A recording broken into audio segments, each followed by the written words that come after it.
Pandemic চুক্তি নিয়ে আমাদের আলোচনার তৃতীয় পর্বে আমরা পৌঁছেছি।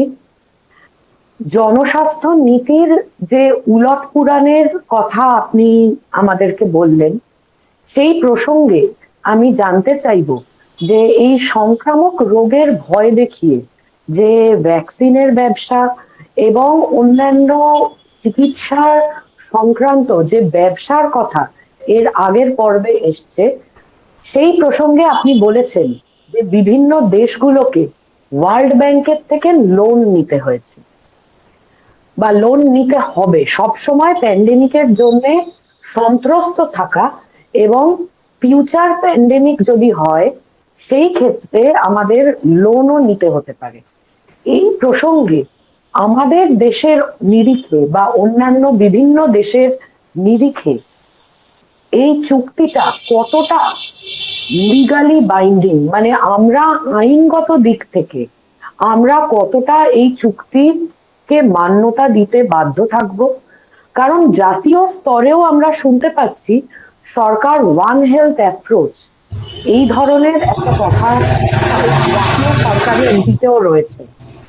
তো সেই প্রসঙ্গে আমাদের সরকারও দেখছি একদম আন্তর্জাতিক মহলে এই চুক্তিতে যে ধরনের সংক্রামক রোগ সংক্রান্ত যে স্বাস্থ্য নীতি, আমাদের দেশেও সেই সংক্রান্ত স্বাস্থ্য নীতি আসছে এবং ভবিষ্যতে এটা আমাদের জন্য কতটা ভয়ঙ্কর হতে পারে। এই ওয়ান হেলথ অ্যাপ্রোচটা আপনি যদি একটু বুঝিয়ে বলেন, এবং ঐতিহাসিকভাবে আমাদের এর আগে কি কোনো অতিমারি সংক্রান্ত বা সংক্রমণ সংক্রান্ত কোনো চুক্তি ছিল, সে বিষয়েও যদি কিছু বলেন।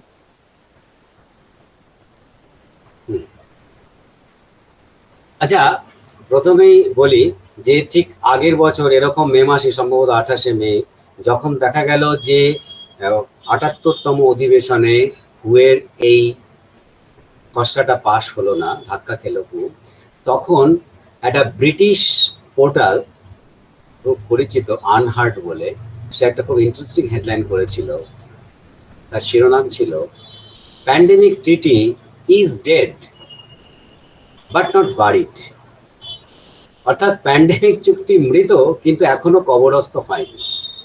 তো এবছর যে ঘটনা ঘটলো তার পরিপ্রেক্ষিতে আমরা বোধহয় বলতে পারি pandemic treaty is now a ghost but still haunting. কেন বলছি সেটা ব্যাখ্যা করব। সেটা হচ্ছে যে প্রথমেই আপনি যে প্রশ্নটা করলেন যে এটা কি লিগালি বাইন্ডিং, দেখুন আমাদের স্ক্রিনের বাঁ দিকেই হুয়ের সাইটে 7ই মে তারা এই লেখাটি দিয়েছে। তাতে খুব পরিষ্কার করে বলছে যে এই চুক্তিটি অন্যান্য আন্তর্জাতিক যে সমস্ত চুক্তি আছে সেই নিয়ম অনুযায়ী which are legal agreements made between countries that are binding, দেখুন এখানে লেখা আছে। সুতরাং তো স্পষ্টত যে এটা একটা লিগালি বাইন্ডিং এগ্রিমেন্ট হতে যাচ্ছে।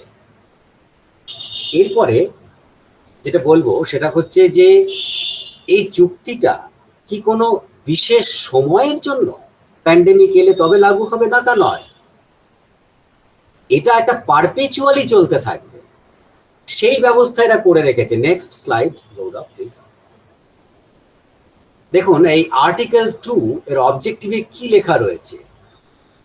লেখা রয়েছে যে 2 নম্বর দেখুন, The provisions of WHO pandemic agreement apply both during and between pandemics unless otherwise specified. অর্থাৎ ভবিষ্যতে এক অনির্দিষ্ট কালের জন্য পৃথিবীর গোটা স্বাস্থ্য ব্যবস্থাটায়, বিশেষ করে জনস্বাস্থ্য, কিন্তু এই চুক্তির জালে জড়িয়ে পড়বে। নেক্সট। এবারে আসছি, পৌলমী যে কথাটা তুললেন সেটা হচ্ছে যে ওয়ান হেলথ। এই ওয়ান হেলথ শব্দটা গত 2 বছর ধরে আমরা শুনছি এবং এটাই প্যান্ডেমিক চুক্তির সৌজন্য। আগে কখনো কেউ শুনেছেন বা কোনো সায়েন্টিফিক ফোরামে আলোচনা হয়েছে বলে আমরা জানি না। তবে কোনো সায়েন্টিফিক ফোরামে বা জনস্বাস্থ্যবিদদের মধ্যে এ ধরনের আলোচনা হওয়ার আগেই ওয়ার্ল্ড ব্যাংক কিন্তু জেনে গেছে যে ওয়ান হেলথ অ্যাপ্রোচই হচ্ছে কিন্তু আজকের দুনিয়ায় একমাত্র কারেক্ট অ্যাপ্রোচ। কে? World bank, united nations. তারাও গান গাইছে ওয়ান হেলথ অ্যাপ্রোচ। ব্যাপারটা কি? ব্যাপারটা হচ্ছে সেটা হচ্ছে এরা এই আর্টিকেল 5-এ ওয়ান হেলথ অ্যাপ্রোচ সম্বন্ধে লিখে রেখেছে। তো এটাকে যদি বুঝি আমরা, তাহলে যদি আমরা একটু নেক্সট স্লাইডে যাই, নেক্সট, আরেকটু আরেকটু নেক্সট, নেক্সট,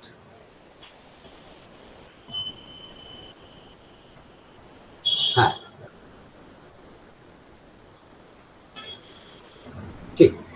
এবার ব্যাপারটা যেটা, সেটা হচ্ছে এরা ওয়ান হেলথ বলতে যেটা বোঝাতে চাইছে সেটা হচ্ছে, দেখুন আগে কি ছিল, মানুষের যে স্বাস্থ্য সেটা নিয়ে কনসার্ন ছিল হু, তার কাজ ছিল জনস্বাস্থ্য সংক্রান্ত কোনো সমস্যা সমাধান করার জন্য পরামর্শ দেওয়া। ভুলে যাবেন না, হুয়ের যে ফাউন্ডিং প্রিন্সিপাল, যে কনস্টিটিউশন, তার আর্টিকেল 2 নম্বরই লেখা আছে, সেটা হচ্ছে সে সদস্য দেশগুলিকে কি করতে পারে, পরামর্শ দিতে পারে আপন রিকোয়েস্ট। অর্থাৎ হুয়ের যে প্রোগ্রামগুলো ছিল সেগুলো হরিজন্টাল প্রোগ্রাম, কেউ মানতে বাধ্য নয়, কিন্তু এখন আসছে ভার্টিক্যাল প্রোগ্রাম। অর্থাৎ একটা ইনস্ট্রুমেন্টের আপনি পার্ট, টুল হয়ে যাচ্ছেন। একটা বড় ব্যুরোক্রেটিক স্ট্রাকচার বানানো হচ্ছে সারা পৃথিবী জুড়ে, যেখানে আপনার দেশের যে আইন ব্যবস্থা, সংসদ, সব কিছুই কিন্তু তার বাইরে চলে যাচ্ছে। এই পুরোটাই নিয়ন্ত্রণ হবে নামে হুয়ের পিছনে যারা থাকবে তারা হচ্ছে এই যে বিগ কর্পোরেটস, ফার্মাসিউটিক্যাল কোম্পানি, তাদের প্রক্সি, চ্যারিটেবল ফাউন্ডেশন, এরা এবার এই তত্ত্বটাকে নিয়ে আসছে যে হু এবারে শুধু আর জনস্বাস্থ্য নয়, এই চুক্তির মাধ্যমে সে যে ক্ষমতা পাবে, সে এবারে প্রাণী স্বাস্থ্যও দেখবে। অর্থাৎ ওয়ান হেলথ কনসেপ্টটার বেসিক জায়গাটা হচ্ছে যে মানুষের স্বাস্থ্য, প্রাণীর স্বাস্থ্য এবং গাছপালা উদ্ভিদ জগতের স্বাস্থ্য সব নাকি একই সঙ্গে জুড়ে আছে। কে কোথায় কোন বিজ্ঞানের বইতে এসব লেখা আছে আমি জানি না, এবং এটাকে যদি বলা হয় হ্যাঁ এটা ইকোসিস্টেমে তো এরকমই থাকে, সেটা নিয়ে কোনো বিতর্ক নেই। কিন্তু এরা যেটা বলতে চাইছে যে স্বাস্থ্যবিধি, প্যান্ডেমিক নিয়ন্ত্রণে নানান ধরনের কৌশল এসবের সঙ্গে জড়িয়ে দিচ্ছে, এবং বারবার একটি কথা নিয়ে আসছে, স্পিল ওভার, জুনোটিক ডিজিজ, যেগুলো কিন্তু rarest of the rarest incidents. কারণ যদি তাই হতো, প্রাণীদের মধ্যে যে রোগ জীবাণু আছে তার সঙ্গে সংস্পর্শে থাকলেই মানুষের দেহে চলে আসবে, তাহলে প্রাণীদের সঙ্গে মানুষের বিচ্ছেদ বহুদিন আগে হয়ে যেত, পৃথিবীটা আর এরকম থাকতো না, গৃহপালিত পশু বলে কিছু থাকতো না, এবং পশুপালনের ওপর নির্ভর করে যে অর্থনীতি সেটাও থাকতো না। এটা হয় না। যে সমস্ত ভাইরাসগুলো পশুদের আক্রমণ করে তার একটা স্পেসিফিসিটি থাকে, পশুর দেহের যে কোষ সেইখানে সে ক্রিয়া বিক্রিয়া হয় এবং সেখানে সে অসুখ তৈরি করে। তার মানে এই নয় সেই রোগ জীবাণুটা মানুষ টাচ করলে, মানুষের এলে মানুষের হয়ে যাবে। এটা ভুল, এটা মিথ্যে। যেটা করা হচ্ছে এই গেইন অফ ফাংশন নামে যেটা করা হচ্ছে, বিভিন্ন পশু পাখি মধ্যে যে জীবাণু পাওয়া যাচ্ছে যেগুলো মানুষের জন্য নির্বিষ, তাকে এমন করে জেনেটিক চেঞ্জ, মডিফিকেশন করা হচ্ছে, টুইকিং করা হচ্ছে, যাতে সেটা মানুষকে ইনফেক্ট করতে পারে, এবং ইনফেক্ট করলে সেটার ভয়াবহ আকার নিতে পারে, সেটা বহুদূর ছড়িয়ে পড়তে পারে, এবং সেটা কিন্তু প্রাণঘাতী হতে পারে। এইটাই হচ্ছে গেইন অফ ফাংশন রিসার্চের মূল কাজ।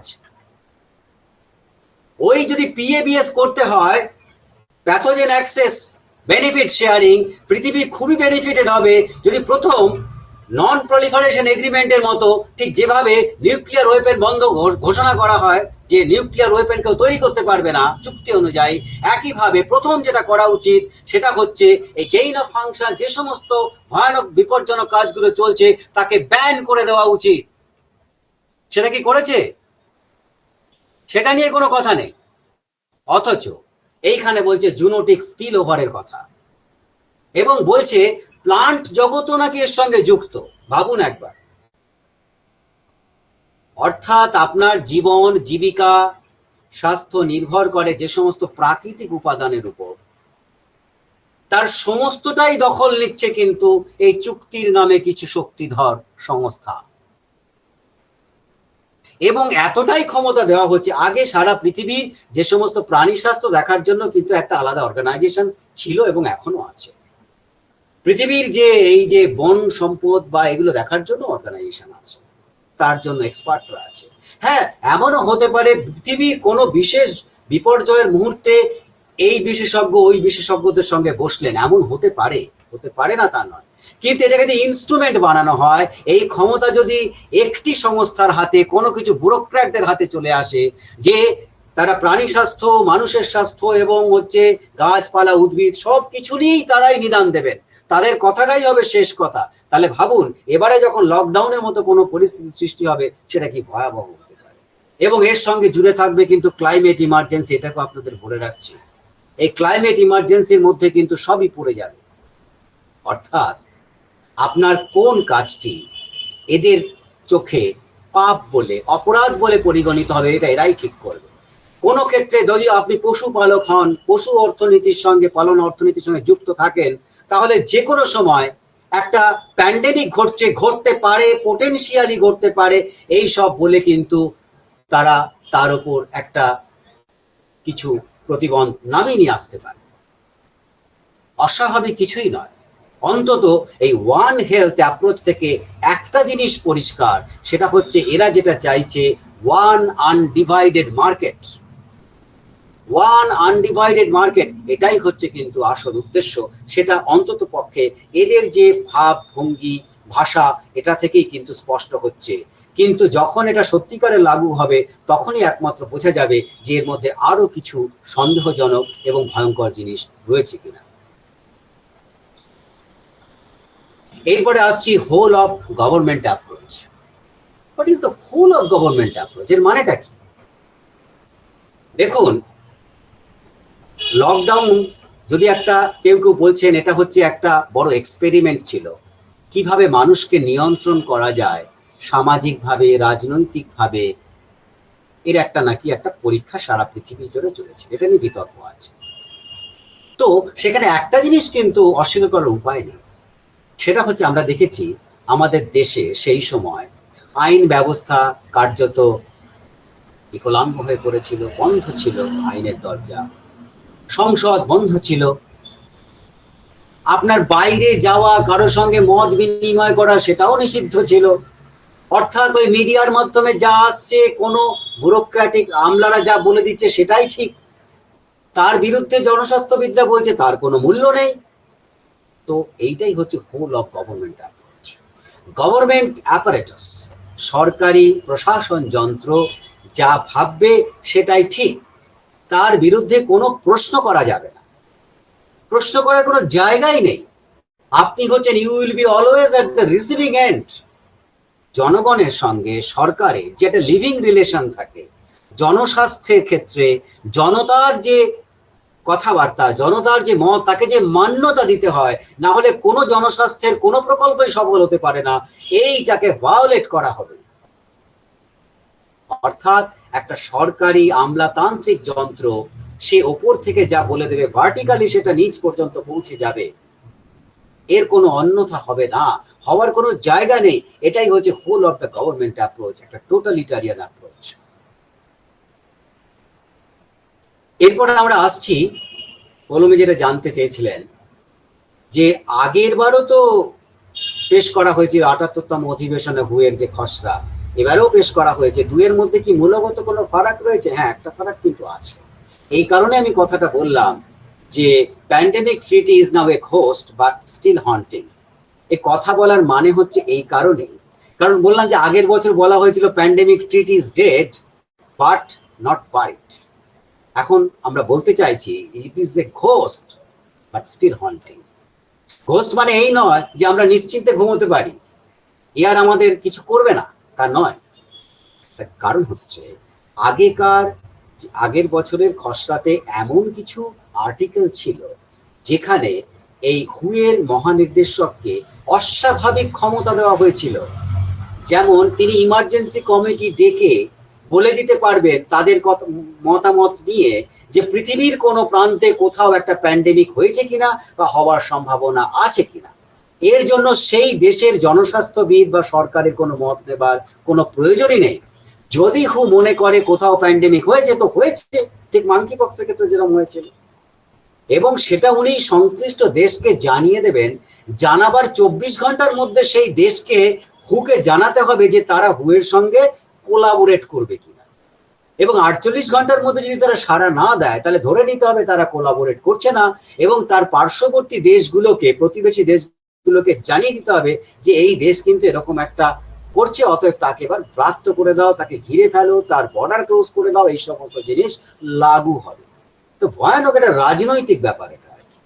তো এই জিনিসগুলো কিন্তু আগের খসড়াতে ছিল, এবারের খসড়াতে সেগুলো দেখা যাচ্ছে না। আমরা জানি না এগুলো কোন আর্টিকেলের কোন সাব আর্টিকেলে কোথায় লুকিয়ে রাখা হয়েছে জানি না, খুবই মুশকিল বলা, কিন্তু এখনো পর্যন্ত এগুলো অত প্রকট নয়। তবে একটা জিনিস এরা করেছে, যে আগে যেটা করা হয়েছিল যে ইন্টারন্যাশনাল হেলথ রেগুলেশনস এবং প্যান্ডেমিক ট্রিটি দুটোকে পাশাপাশি করে কিন্তু পেশ করা হচ্ছিল এবং পাশ করিয়ে দেওয়ার চেষ্টা করছিল। মূল কারণ সেটা হচ্ছে একটাতে যদি বাধাপ্রাপ্ত হয় তারা অন্যটা দিয়ে কিন্তু, অর্থাৎ সাঁড়াশির মতো দুটো মুখ, একটা মুখ হচ্ছে প্যান্ডেমিক চুক্তি, একটা মুখ হচ্ছে আন্তর্জাতিক স্বাস্থ্য বিধি, ইন্টারন্যাশনাল হেলথ রেগুলেশন। তো এখন ব্যাপারটা হচ্ছে যে এটা কখন কিভাবে প্রয়োগ করবে তারাই জানেন, আমরা জানি না। তবে এখানে একটা জিনিস এনেছে, আগেরটাই যেটা ছিল কমপ্লায়েন্স কমিটি তৈরি করতে হবে, অর্থাৎ হুয়ের যে নিদান, হুয়ের যে ডিরেক্টিভ, সেটা কোনো দেশ মান্যতা দিচ্ছে কিনা, সেটা একেবারে পালন করছে কিনা ঠিকভাবে, সেই খবর হুকে পৌঁছে দেওয়ার জন্য এখানে একটা কমপ্লায়েন্স কমিটি রাখতে হবে। সেই কমপ্লায়েন্স কমিটি সেই সরকারি খরচা করে রাখবে, কিন্তু তারা হবে হু দ্বারা নির্বাচিত। এইরকম একটা ভয়ঙ্কর, মানে যেটা সহ্য করা একটা সার্বভৌম দেশের পক্ষে অসম্ভব অসম্ভব, সেইটা কিন্তু এখানে দেখা যাচ্ছে না এই খসড়ার মধ্যে। তবে এই খসড়াতে একটা নতুন জিনিস তারা আমদানি করেছে, যেটা আমরা কিন্তু ওই ক্লাইমেট ইমার্জেন্সি এবং ক্লাইমেটিক ফিয়ার মঙ্গারিং, আইপিসিসি এদের মধ্যে দেখি, সেটা হচ্ছে কপ তৈরি হয়, অর্থাৎ কনফারেন্স অফ পার্টিস। এখানেও তারা সেই কনফারেন্স অফ পার্টিস এর কথা, নেক্সট কনফারেন্স অফ পার্টিস কথা বলেছে। নেক্সট নেক্সট নেক্সট আরো তারপরে নেক্সট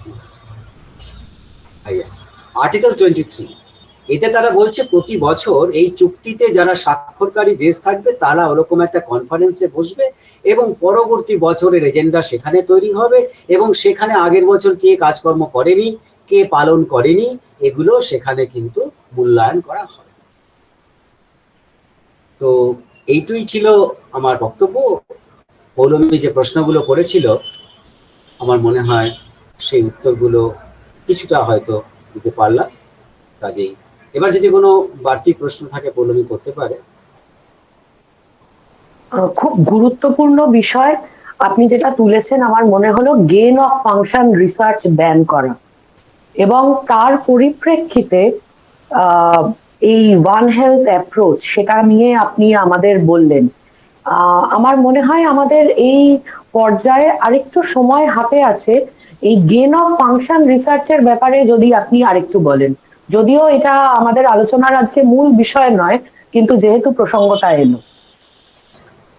গেইন অফ রিসার্চ নিয়ে 2015 সাল থেকেই মেডিকেল জার্নালগুলোতে কিন্তু লেখা চলছিল, এরকম কিছু লেখা 2015 সালে দেখা গেছে, পাওয়া যাচ্ছে, যে সেখানে একটা আশঙ্কা প্রকাশ করা হচ্ছে যে গেইন অফ রিসার্চের নামে যা চলছে পৃথিবীর কতগুলো ল্যাবরেটরিতে, এবং মোস্টলি সেটা চীনের উহান যে ল্যাবরেটরি আছে, বায়োলজি ল্যাবরেটরি, সেখানে হয়।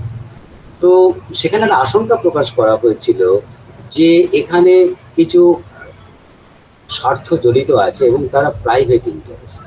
এটা যে শুধুমাত্র মার্কিন সরকার সেখানে পুঁজি ঢালছে তা নয়, এবং এটা সত্যি, এবং সেনেটে স্বীকার করতে বাধ্য হয়েছিল ফাউচি, ডাক্তার ফাউচি, যিনি ছিলেন এই কোভিড যে ব্যাপারটা চলো সারা পৃথিবী জুড়ে ভ্যাকসিন, তার অন্যতম একজন আর্কিটেক্ট।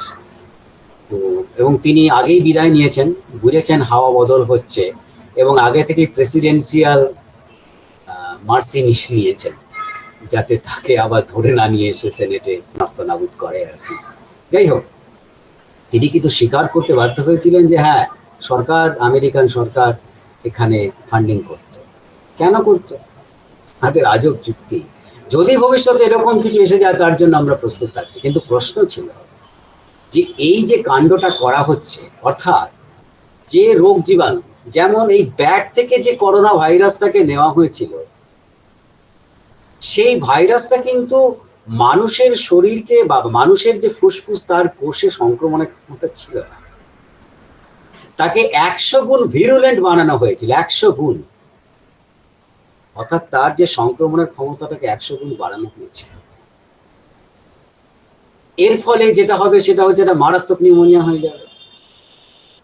তখন বলা হয়েছিল এই যে গবেষণা চলছে, এবং দেখা গেল সেখানে বেরিয়ে এলো একটা সংগঠনের নাম, সেটা হচ্ছে ইকো হেলথ অ্যালায়েন্স। তারা হচ্ছে সাপ্লায়ার, এই যে সব ডেডলি ভাইরাস রয়েছে সারা পৃথিবী জুড়ে, তারা এগুলোর চালান করে এক দেশ থেকে অন্য দেশে, এক সংস্থা থেকে অন্য সংস্থা। এটার নাম হচ্ছে ইকো হেলথ অ্যালায়েন্স। বলা হয়েছিল ইকো হেলথ অ্যালায়েন্সকে ব্যান করে দেওয়া হোক এবং এই টাকাটা ফান্ডিং বন্ধ করে দেওয়া হোক। কিন্তু ফাউচি যখন ক্ষমতায় ছিলেন, নিজের ক্ষমতা প্রয়োগ করে তিনি সেটাকে বন্ধ করতে দেননি। এখন অবশ্য এই সরকারের আমলে সেটা পুরোপুরি বন্ধ রয়েছে। কারণ তখন যেটা আশঙ্কা প্রকাশ করা হয়েছিল যে যদি একবার ল্যাবরেটরির বাইরে এই ভাইরাস লিক হয়ে যায়, সেটা অসাবধানতা হোক, ইচ্ছাকৃত হোক, অনিচ্ছাকৃত হোক, এবং তার ফল কিন্তু মানব সমাজকে ভোগ করতে হবে, এবং সেখান থেকে কেউই কিন্তু ছাড় পাবে না। এইটাই হচ্ছে, এবং এই গেইন অফ রিসার্চ বন্ধ হয়ে গেছে এ সম্বন্ধে আমরা নিশ্চিত হতে পারি না। সুতরাং এটাকে আইন করে এইরকম ভাবে যে প্যান্ডেমিক চুক্তি করা হচ্ছে, পিএবিএস করা হচ্ছে, তার প্রথমেই ব্যান করে বন্ধ করে দেওয়া উচিত, যে পৃথিবীর কোনো কোনায় যেন এই রকম গবেষণা না চলে।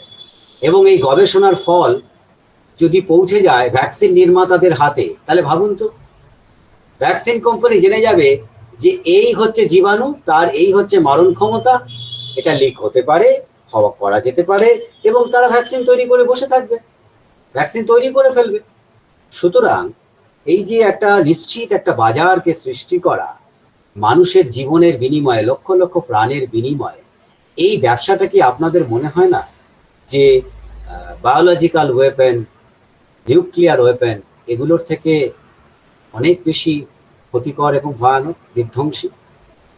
যদি তাই হয়, তাহলে আজকে প্রত্যেক মানুষের, পৃথিবীর প্রত্যেকটা মানুষের, প্রত্যেকটা দেশে সোচ্চার হওয়া উচিত।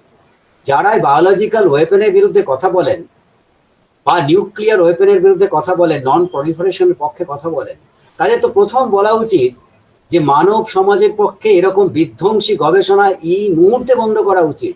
এবং এখানে আমার আরেকটি বলার আছে, যারা এত বড় বড় কথা বলছেন যে পিএবিএস নিয়ে অন ইকুইটি, ইকুয়াল ফুটিং এ ব্যাপারটা শেয়ারিং হবে, তাহলে প্রথমত এই যে সেপি, যারা ভ্যাকসিন লাইব্রেরি তৈরি করেছে, যাদের কাছে মজুত রয়েছে নানান ধরনের ভাইরাস এবং প্রজাতি, সেটার তো ওপেন অ্যাক্সেস করে দেওয়া উচিত। তাতে তারা কি কাণ্ডটি করছেন সেটা তো সারা পৃথিবীর সমস্ত জনস্বাস্থ্যবিদ এবং বিজ্ঞানীদের কাছে ওপেন করে দেওয়া উচিত।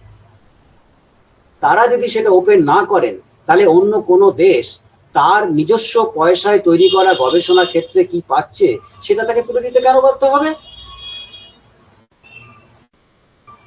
এইখানেই তো বলা হচ্ছে যে এই সার্বভৌমত্বে আঘাত নিয়ে আসছে এরা। এইসব নানান ধরনের কমিটি, নানান ধরনের ইনস্ট্রুমেন্ট, নানান ধরনের আর্টিকেল, নানান ধরনের কনফারেন্স, মিটিং, এসব করে পাকে পাকে কিন্তু আমাদের জড়িয়ে দিচ্ছে।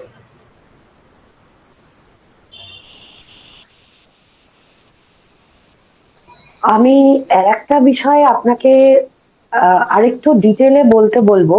আপনি যে বিষয়টা এনেছেন, এই ওয়ান হেলথ অ্যাপ্রোচের আওতায় পড়ছে উদ্ভিদ এবং প্রাণীদের স্বাস্থ্য। আমি যদি দেখি আমাদের দেশ বা অন্যান্য দেশেও এই বার্ড ফ্লুর স্কেয়ার বা বিভিন্ন ধরনের মানে ধরুন আলুর ক্ষেত বা গমের ক্ষেত, তাতে যে ইনফেকশন, এই ধরনের খবর আমরা মাঝে মাঝেই শুনি, এবং পশুদের ভ্যাকসিন দেওয়ার কথাও আমাদের কানে আসে। তো সেই বিষয়গুলো কি তাহলে এই একই প্যান্ডেমিক চুক্তির আওতায় আসছে একদমই এবং তাই। খাদ্য, আচ্ছা, আর মানে একদমই তাহলে তো খাদ্য, হ্যাঁ আপনি যদি বলেন খাদ্য ব্যবস্থার উপরে নিয়ন্ত্রণ, একদম সেই খাদ্য দিকেও তো ব্যবস্থা, ব্যাপারটা তাহলে যেতে পারে। একদম একদম খাদ্য শৃঙ্খলের মধ্যে, কৃষির মধ্যে, পশুপালনের মধ্যে, যার মধ্যে পৃথিবীর বেশিরভাগ মানুষ যুক্ত থাকে, তার উপর আক্রমণ। কারণ আপনাকে যদি বলে দেওয়া হয় যে এই উদ্ভিদ আপনি চাষ করতে পারবেন না, এই উদ্ভিদ থেকে এই সংক্রমণ ছড়াতে পারে, আমরা জেনেটিক্যালি প্রুফ পেয়েছি এর মধ্যে প্যান্ডেমিক পোটেনশিয়াল আছে, এগুলো তো কোনোদিন প্রমাণ করা যাবে না। প্যান্ডেমিক পোটেনশিয়াল বলে তো একটা বকচ্ছপ জিনিস ওটা হয় না। প্যান্ডেমিক পোটেনশিয়াল আবার কি, ওটা আবার জেনেটিক সিকোয়েন্স করে কোনোদিন জানা যায় নাকি? হ্যাঁ, একটা জিনিস হতে পারে, এটা যদি আপনি নিজে বানান, আপনি জানেন যে আপনি কি পোটেনশিয়াল দিয়েছেন তার মধ্যে, অর্থাৎ ওই যে ব্যাট থেকে যে ভাইরাস নেওয়া হয়েছিল, করোনা ভাইরাস, তাকে 100 গুণ সংক্রামক করে তোলা হয়েছিল, তাহলে যারা তৈরি করছে তারা যদি ছেড়ে দেয়, তখন সে নিশ্চিত করে বলতে পারবে যে হ্যাঁ, this virus is with pandemic potential, তাছাড়া বলা সম্ভব না। এই যে বলছে না উলট পুরাণ, এটাই হচ্ছে উলট পুরাণ। এই উলট পুরাণটাকেই সঠিক পুরাণ বলে আমাদের মেনে নিতে এরা বাধ্য করছে।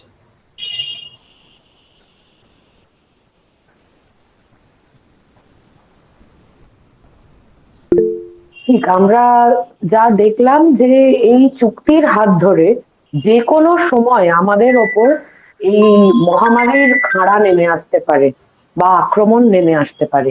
এই জায়গায় আমরা আমাদের তৃতীয় পর্ব শেষ করব।